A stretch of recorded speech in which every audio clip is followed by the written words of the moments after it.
제목을 함께 하나님의 말씀 나누고자 합니다. 여러분, 우리의 삶을 바라보는 중요한 관점 중에 하나라고 할 수 있는 것이 숫자입니다. 숫자를 통해서 우리는 세상을 보고 해석하려는 것들이 많습니다. 특히나 이 현대를 살아가는 현대인들에게 있어서 이 숫자는 매우 중요합니다. 왜냐하면 이 현대 사회의 발전은 숫자와 깊은 관련이 있기 때문이죠. 그래서 숫자가 우리에게 편하고 익숙하고 또 숫자에 되게 민감하게 되기도 합니다. 왜냐하면 숫자는요, 우리가 살고 있는 이 현실을 애매모호하지 않고 명확하게 그 의미를 우리에게 전달해 주기 때문에 이 숫자를 또 유독 좋아하시는 분들이 있고 좀 애매모호한 걸 좋아하시는 분들이 있어도 현대를 살아가는 이 현대인들에게 가장 익숙한 게 이 숫자라는 것이죠. 여러분, 예를 들어 볼까요? 우리가 어릴 적부터 교육을 받습니다. 학교를 다니게 되죠. 이러한 교육에 있어서 가장 중요한 개념 중에 하나가 피드백입니다. 평가입니다. 교육에는 반드시 평가를 해야 합니다. 근데 이 평가가 주관적인 평가가 있고 또 중요한 것은 객관적인 평가가 있죠. 이 객관적인 평가는 수치를 나타내는 평가가 됩니다. 그래서 점수가 있죠. 그래서 이 객관적인 평가는 숫자로 결과가 나타내지는데, 어릴 적부터 우리가 이 교육을 받으면서 이 평가에 우리가 익숙해지다 보니까, 우리가 익숙해지는 것은 이 숫자가, 내가 받은 그 숫자가 곧 내가 되어지는 것이 익숙해진다라는 것이죠. 사실 우리가 시험이라는 의미를 잘 생각해 본다면, 시험을 치고 나서 우리가 사실 해야 될 태도는 무엇이냐면, 내가 무엇을 알고 있었는지, 내가 무엇을 모르고 있었는지를 분별해야 하는 게 시험의 목적입니다. 그런데 이 시험을, 객관적인 평가를 통해서 우리한테 주어지는 결과물이 자세히 들여다보면 문제를 보기보다는 그 문제지 제일 앞에 써져 있는 숫자가 우리한테 각인이 확 되어지죠. 80점, 70점, 90점, 이것이 각인이 되어지다 보니까 이것이 눈에 띄게 되고 그것을 딱 취하게 된다라는 것이죠. 그래서 우리는 그것이 곧 사람의 정체성으로 삼아버린다라는 것입니다. 나는 몇 점 받았는데 너는 몇 점 받았니? 라는 것을 물어본다라는 것이죠. 나는 이런 걸 몰라서 틀렸는데 너는 맞았니? 라고 물어보기보단 먼저 우리가 묻는 질문은 너 몇 점 받았어? 난 몇 점 받았는데. 다시 말하면 무엇이죠? 넌 몇 점짜리야? 난 몇 점짜리인데 라고 말하는 정체성이 되어버린다라는 것입니다. 그것이 또한 등수죠. 서열을 매기면서 이제 등수로 나타내겠죠. 그래서 너 반에서 몇 등해? 전교에서 몇 등해? 하는 것들이 나의 정체성으로 삼는, 이 숫자로 우리의 정체성을 삼는 것이 우리한테 익숙해져 있다라는 것입니다. 여러분, 근데 이 학교의 교육 현장에서만 일어나는 일이냐? 그렇지 않죠. 우리는 외모를 다 그렇게 평가를 합니다. 사람을 볼 때도 숫자로 판단을 하죠. 여러분, 결혼정보 회사 같은 데 가면은 이제 자기의 정보를 적어야 됩니다. 뭘로 적습니까? 숫자로 적습니다. 키는 몇입니까? 몸무게는 몇입니까? 연봉은 어떻게 됩니까? 연애 횟수는 어떻게 됩니까? 뭐 예를 들어서 이러한 여러 가지 질문들이 있겠죠. 뭐 살고 있는 집은 자가입니까? 전세입니까? 월세입니까? 그리고서 차는 어떤 걸 탑니까? 그러니까 사실 많은 항목들을 묻는 것 같지만 기결은 다 숫자로 나타난다라는 것입니다. 뭐 신체 사이즈도 있을 수 있고 또 학력에 대해서 있을 수 있죠. 그래서 결론적으로는 무엇으로 매겨집니까? 결론적으로는 숫자로 매겨집니다. 등급으로 매겨지죠. 사람을 돼지도 아닌데 1등급, 2등급, 3등급, 4등급으로 나뉘는 것, 그것으로 결국에는 그 사람을 종합평가하는 것, 그것이 우리가 살고 있는 이 시대의, 이 세상의 모습이라는 것입니다. 여러분, 나는 그렇지 않은데요 라고 호언장담할 수 있는 분 계십니까? 아마 별로 없을 겁니다. 우리 자매님들, 형제들의 무엇을 보죠? 키를 먼저 보시는 분들이 많습니다. 나는 적어도 몇 센치 이상은 돼야 돼, 이러한 관점들이 있죠. 여러분, 또 돈 많이 보지 않습니까? 여러분이 취업을 하거나 이직을 하게 되거나 우선순위로 고려하는 게 무엇이죠? 연봉을 무시할 수 없다라는 것이죠. 잘 생각해 보십시오. 난 그렇지 않은데 그렇게 과연 부인할 수 있을까요? 근무하는 요일이 비슷하고 노동의 강도가 비슷하고 모든 조건이 A라는 회사와 B라는 회사가 비슷할 때 여러분 그렇다면 무엇을 놓고서 그 B라는 회사와 A라는 회사를 선택하시겠습니까? 조건은 어디가 더 많이 주느냐 이걸로 선택하지 않습니까? 우리 중에 과연 A라는 회사에 갔을 때 하나님의 임재가 느껴져 B라는 회사에 가면 하나님을 믿지 못하겠어 이런 기준을 삼는 사람은 별로 없다라는 것이죠.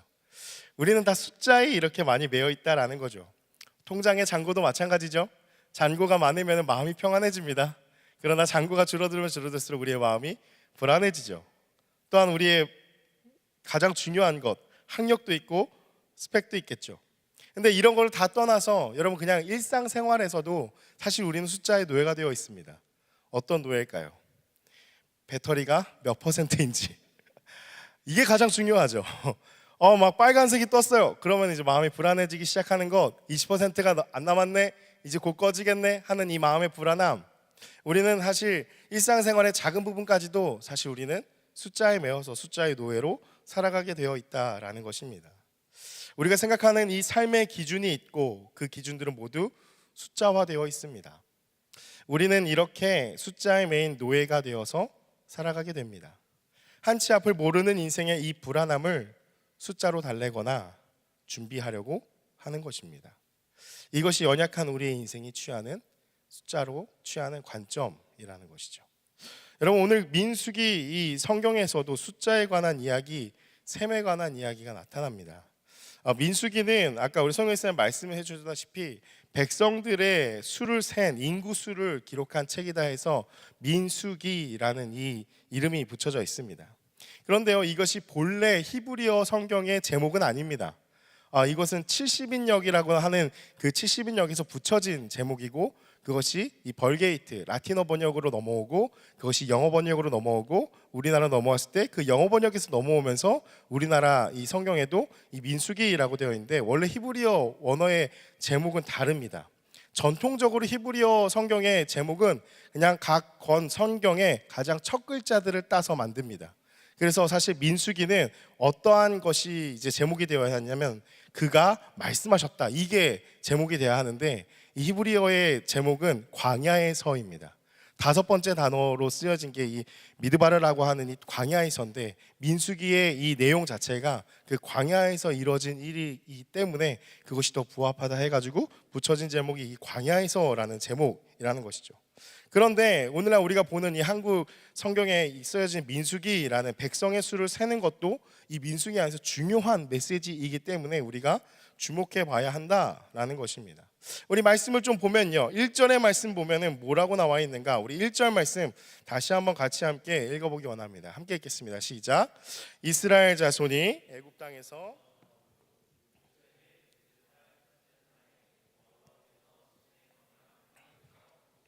말씀하여 이르시되 아멘.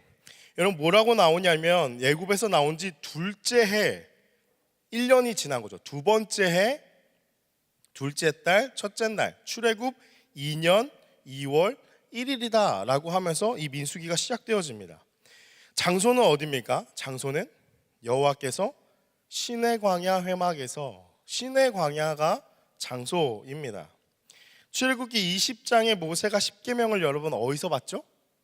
성경의 상식을 한번 생각해 보면 시내산입니다. 맞습니다. 그 시내 광야, 그 장소입니다.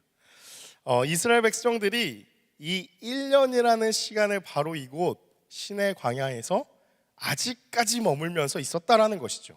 언제부터요? 출애굽기 20장부터 레위기를 지나서 민수기까지 계속 그 장소에 머물러 있던 거예요. 근데 거기서 무엇을 하였는가? 여러분 한번 그 출애굽기 내용들을 다시 한번 리뷰를 해보시면은 10계명을 비롯한 각종 규례들을 모세를 통해서 받게 하시죠. 성막도 만들었어요. 제사장도 세웁니다. 제사장 옷도 만듭니다. 제사법도 배웁니다. 그 레위기에서.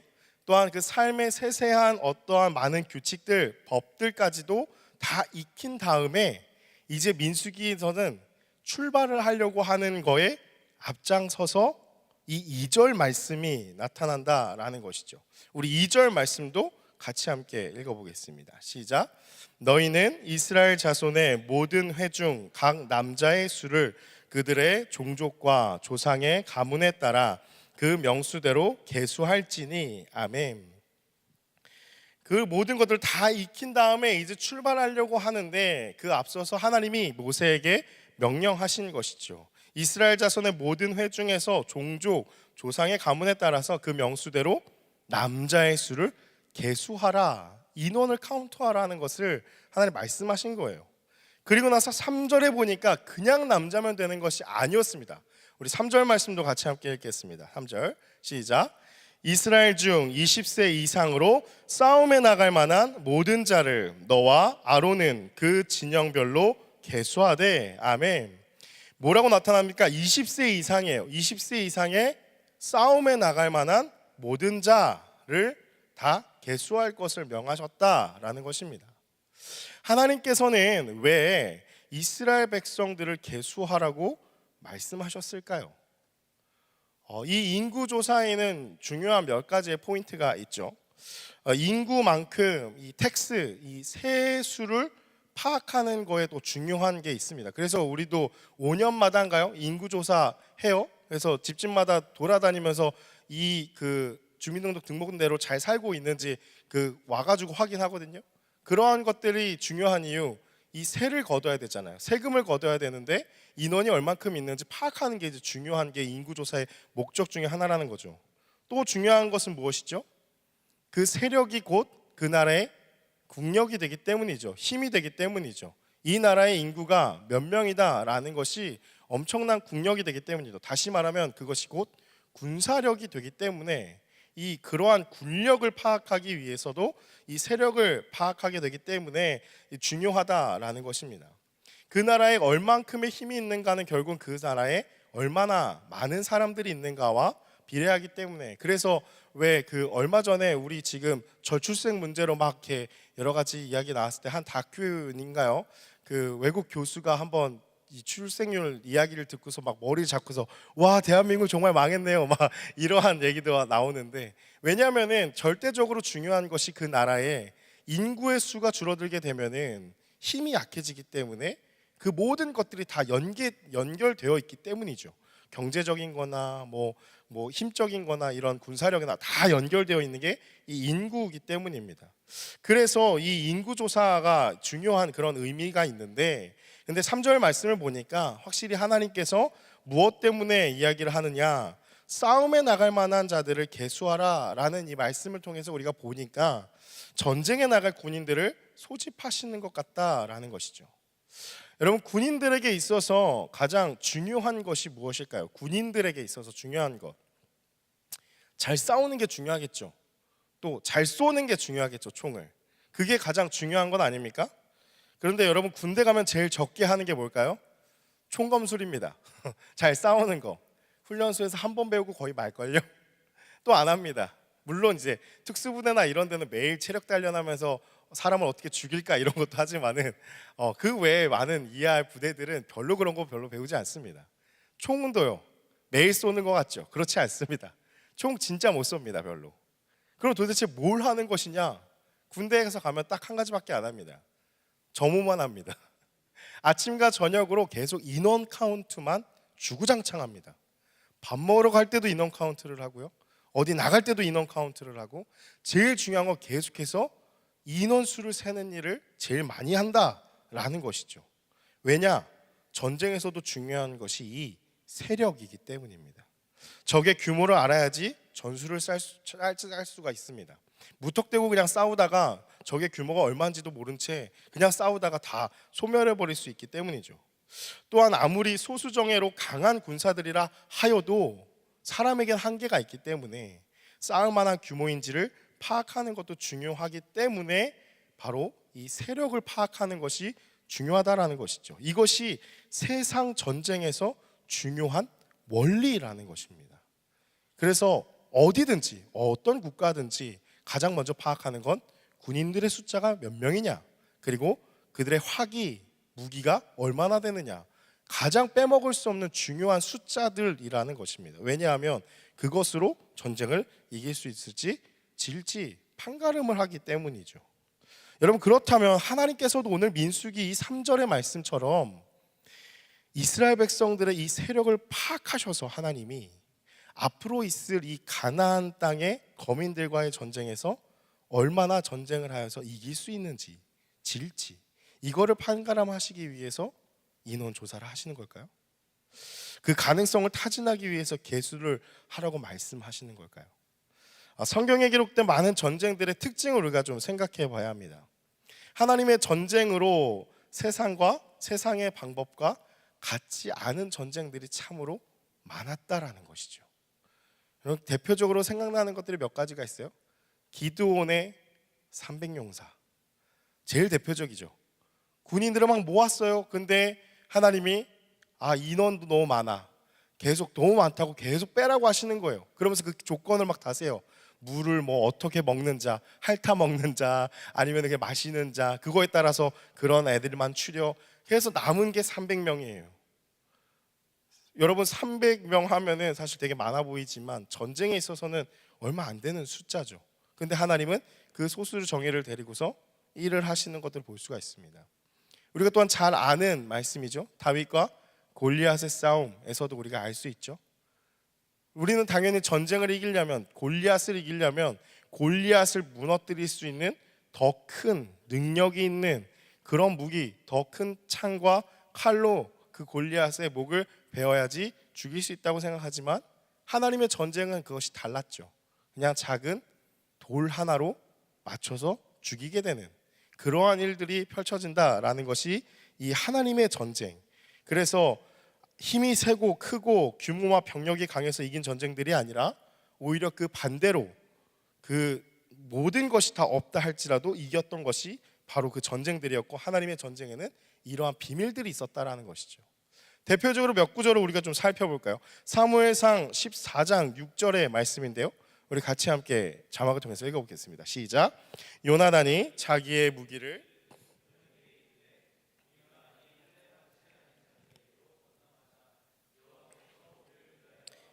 하노라. 여호와의 구원은 사람이 많고 적음에 달리지 아니하였느니라. 이 블레셋이 침공에 들어왔을 때 이 요나단이 이 믿음의 고백을 한 말이에요. 뭐라고 얘기를 합니까? 여호와의 구원이 사람의 많고 적음에 달리지 아니하였다라고 해서 또 승리를 이뤄내는 그러한 장면이에요. 또 하나는 이제 사무엘상 17장 47절, 우리가 아까 얘기한 그 다윗과 골리앗의 싸움이죠. 같이 함께 읽어보겠습니다. 시작. 또 여호와의 구원하심이 칼과 창에 있지 아니함을 이 무리에게 알게 하리라. 전쟁은 여호와께 속한 것인즉 그가 너희를 우리 손에 넘기시리라. 아멘. 뭐라고 나타납니까? 여호와의 구원하심이 뭐에 있지 않다고요? 칼과 창에 있지 않다고요. 칼과 창이 없는데 어떻게 싸웁니까?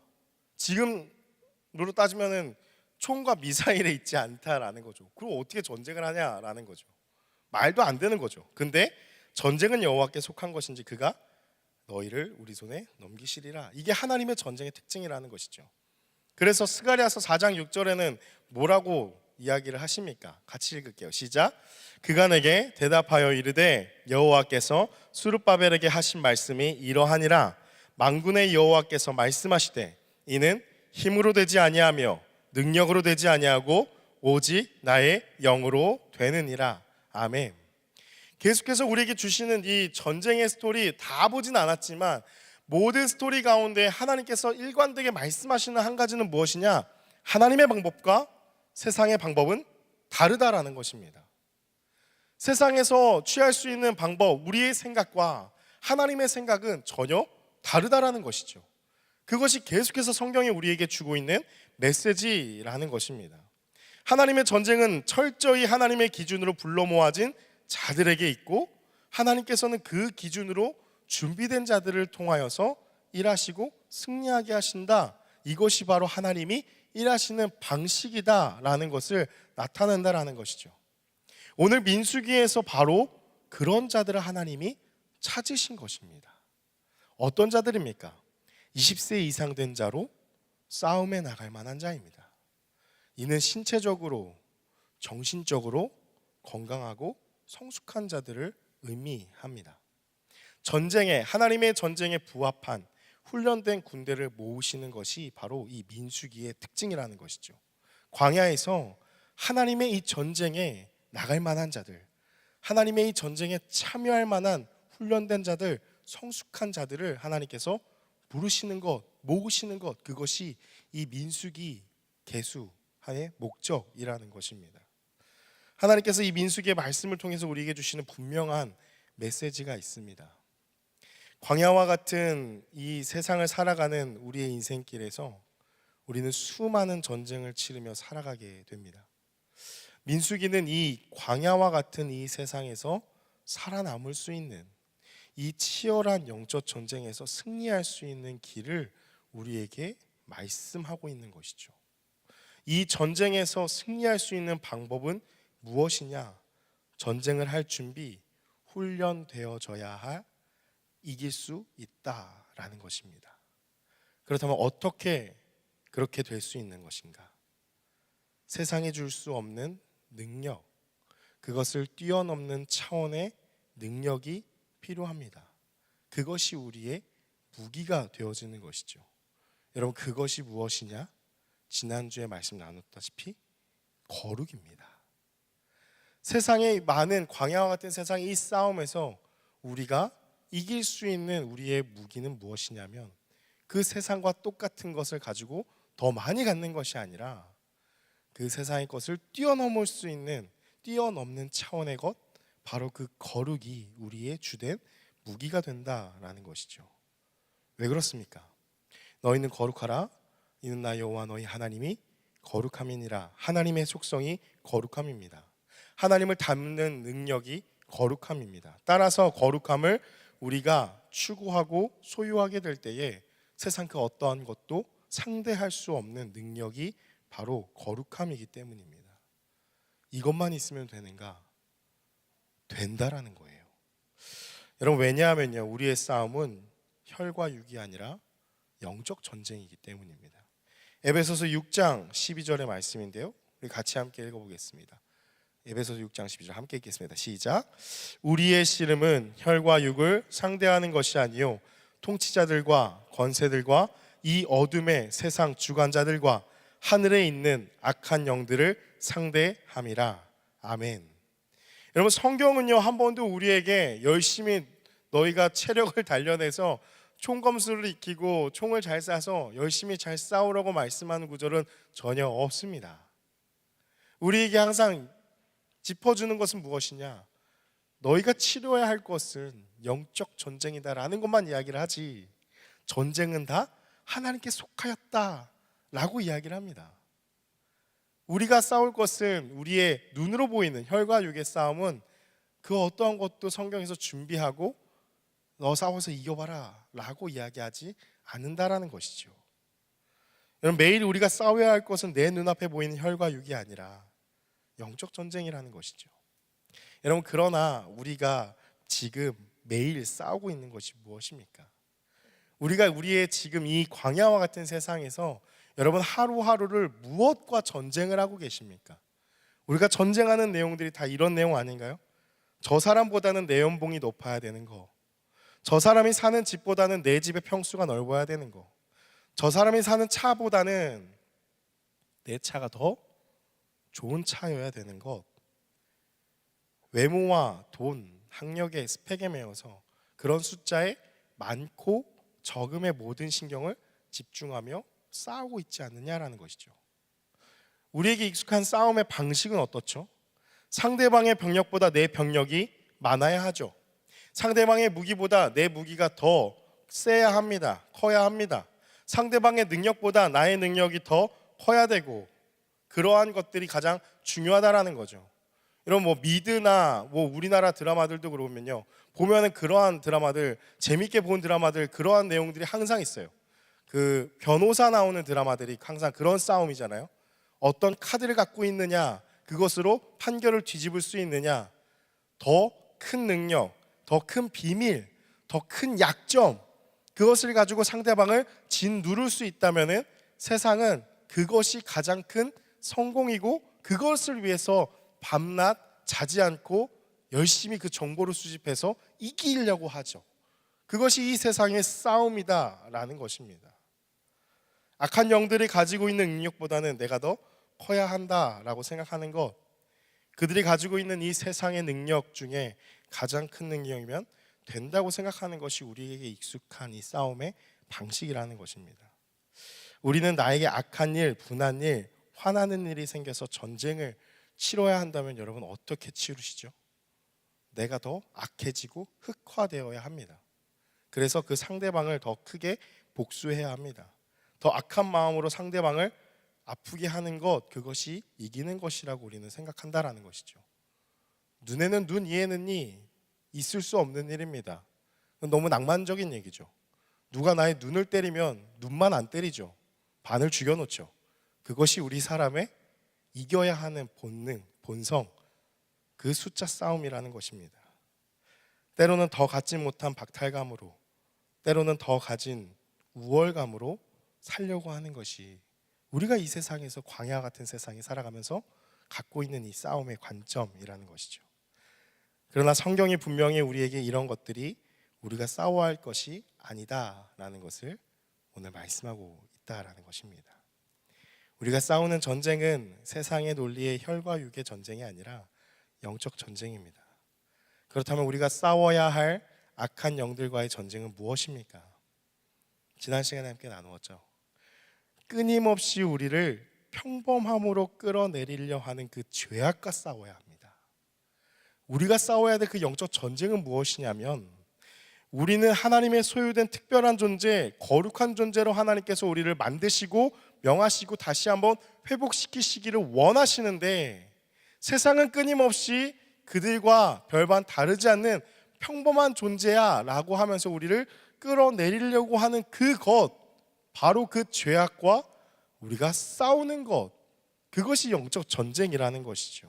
세상과 같지 않은 것, 세상과 별반 다를 바 없는 사람들로 끌어내려서 평범하게 만들려는 이 악한 사단의 꾀인과 우리는 끊임없이 싸워야 한다라는 것입니다. 무슨 말입니까? 세상 사람들이 추구하는 가치관을 우리도 그대로 추구한다? 그렇다면 우리는 이미 평범해지고 있다라는 것이죠. 세상 사람들이 추구하지 않는 가치관을 우리가 추구하게 될 때에 우리는 거룩한 삶, 특별한 삶, 세상과 다른 삶이 되어지기 때문에 그것을 하나님께서 원하시고 그것이 세상을 이기는 길이다라는 것입니다. 그래서 우리가 싸워야 할 진정한 싸움, 바로 이 영적 전쟁이라는 것입니다. 그런 삶은 여러분, 그렇다면 손해만 보는 삶일까요? 세상과 전혀 무관한 삶입니까? 여러분, 그렇지 않습니다. 하나님이요, 인구 조사를 명하시고 그 결과가 어떻게 나타나는지 이 결과를 우리 같이 봐야 됩니다. 민수기 1장 46절의 말씀인데요, 우리 자막을 통해서 같이 함께 읽겠습니다. 시작. 계수된 자의 총 계는 60만 3,550명이었더라. 여러분, 60만 명이 계수가 되었, 이 총계가 되었다라는 거예요. 근데 이스라엘 백성 전체예요? 아니죠. 20세 이상의 레위 지파도 제외한 20세 이상의 싸움에 나갈 만한 모든 자들, 남자들로 국한했다라는 거예요. 근데 그 인원이 60만 3,550명이었다라는 것이죠. 그래서 이 성경을 연구한 학자들이 그렇게 많이 추정을 해요. 20세 이상의 각 지파, 12지파의 20세 이상의 남자들의 이 수만 60만 명이었다면 그들의 엄마, 여동생, 그리고 20세 이하의 이 어린 아이들, 자녀들까지, 그럼 이스라엘 백성 전체, 레위 자손들도 포함해서 이스라엘 전체 자손은 적어도 200만 명은 넘었을 것이다 라고 추정을 하는 것도 있습니다. 근데 정확한 데이터는 나와 있지 않으니까 우리는 알 수는 없죠. 사랑하는 여러분, 하나님께서는요, 이것을 어떻게 나타내시는가, 우리가 이것을 봐야 할 의미가 무엇이냐면 숫자를 비교해야 될 게 있습니다.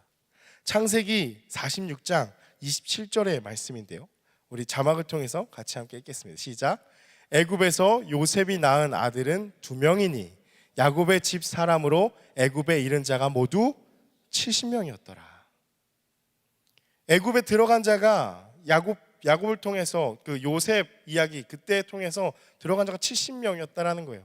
400년간의 종살이 기간에 몇만 명이에요? 60만 명 플러스 한 200만 명까지 하나님은 늘리게 하셨다라는 거죠. 여러분, 근데 이것이 중요한 이유가 뭐죠? 무엇을 나타내죠? 이들은요, 아브라함의 후손들입니다. 하나님이 아브라함에게 주셨던 말씀, 창세기 12장부터 계속 주셨던 말씀 무엇이죠? 내 씨로 번성하게 하여 하늘의 별들, 바다의 모래 같이 민족을 이루게 하겠다. 하나님의 그 약속의 말씀이 이렇게 성취되어지는 거예요. 그대로 성취되어지는 것이죠. 사랑하는 여러분, 하나님께서는요, 약속하시고 그 약속대로 살아가는 자들에게 복을 내리시는 분이십니다. 이 민수기의 말씀을 통해서, 이 인구조사를 통해 하나님께서는 하나님의 방법대로 살아가는 자들을 모으시는 것이고, 그렇게 살아간 결과가 어떻게 되는지를 우리에게 말씀하시려고 이것을 우리에게 주셨다라는 것이죠. 이런 말씀을 마무리합니다. 여러분, 우리가 집중해야 하는 것은 무엇이냐면 바로 하나님의 셈 방법, 하나님의 계수에 우리는 집중을 해야 합니다.